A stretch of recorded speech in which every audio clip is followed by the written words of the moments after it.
In the age of the video game, tabletop war games still have plenty of fans.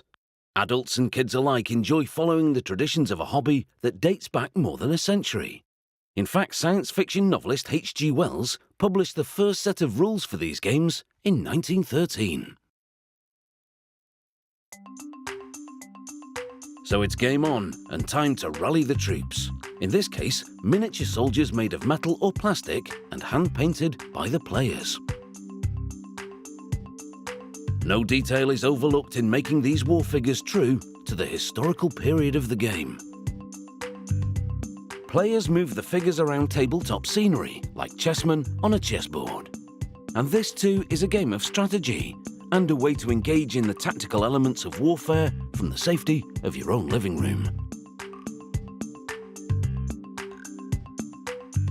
Making the miniature figures starts with the construction of a model.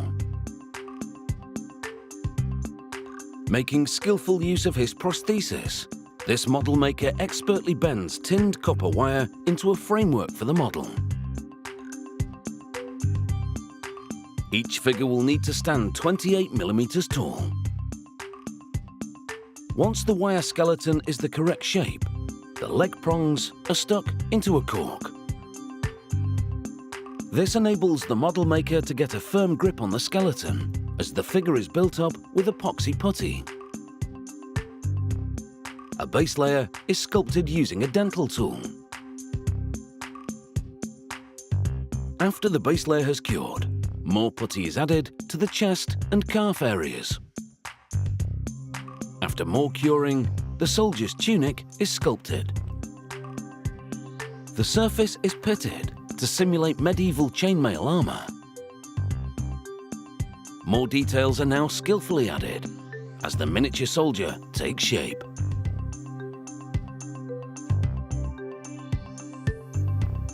A wire is inserted into a drilled shoulder socket, and putty is applied to create muscles. The sleeves are built up and again pierced to continue the chainmail effect. Having received a hat with a rounded brim, this small-scale soldier will soon be fighting fit. He'll be used as a mold to clone an army of identical tin soldiers. Meanwhile, another member of the team sculpts epoxy putty models that are 3 times larger. Well, no one said it had to be a fair fight. These models will be used to mass-produce plastic war figures. Producing a large model first, before scaling down, is the only way to transfer all the fine details. Hair is carefully carved onto the head of this French cavalry figure.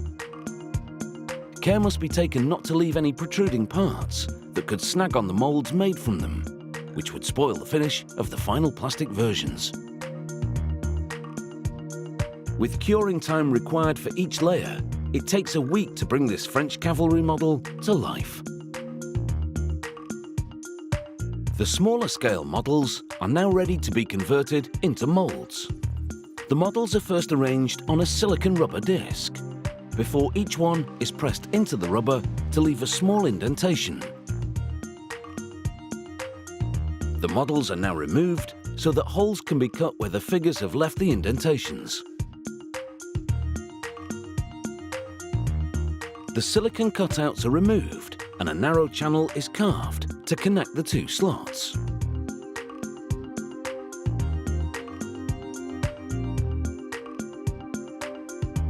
The models are now inserted back into their slots before the disc is placed in a preheated steel vessel.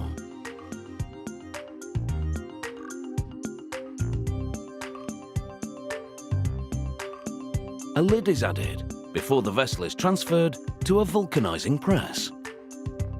In the press, heated plates squeeze the vessel using tons of pressure. This softens the rubber inside, and as it melts around the figures, it picks up their contours.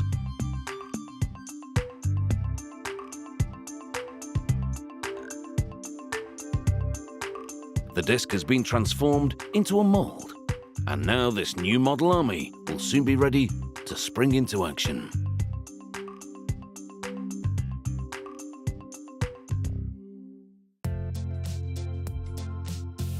The mold maker now carves channels into the silicon mold. The channels link the impressions of miniature soldiers and military machinery that have been created by the models.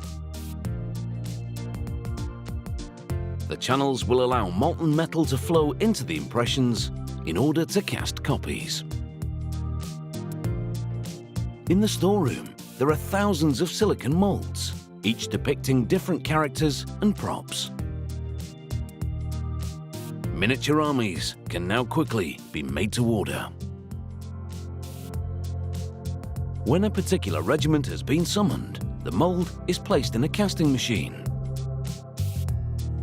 As the machine spins the mold, molten tin is added through a portal in the lid. The spinning creates centrifugal force, which pushes the liquid tin into the crevices of the mold. After the castings have solidified and cooled, the tin soldiers can be extracted. Once sorted for packaging, they'll be ready to be dispatched to the gaming front lines. Making plastic war figurines requires an epoxy resin that's used to create a pattern. A hardener is added before the epoxy is transferred to a larger bucket and placed in a vacuum chamber. This removes the air, causing the epoxy to swell.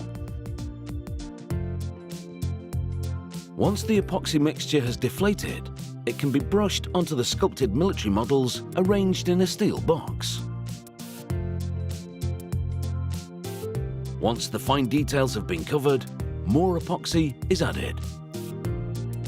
A chute ensures a gentle flow to prevent a buildup of bubbles.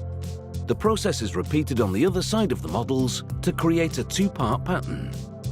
Once the epoxy is hardened, the pattern can be milled to make it nice and square. The models now have completed their mission and can be discarded. The impressions they've left will now be used to make smaller scale molds, this time from steel. An automated saw is used to carve small pieces from a block of nickel chrome steel. A milling tool then machines the blocks so that two of them will fit together to create a single mold. A carriage then shunts the block back and forth beneath an abrasive wheel to grind the surface to precise measurements. A mold maker now follows the impressions in the epoxy pattern with a stylus, which in turn moves a cutting bit on the steel block. The cutter etches a template into the steel that's 3 times smaller than the one in the epoxy pattern. A tool that generates high-frequency vibrations is then used to gently polish the etchings in the steel mold.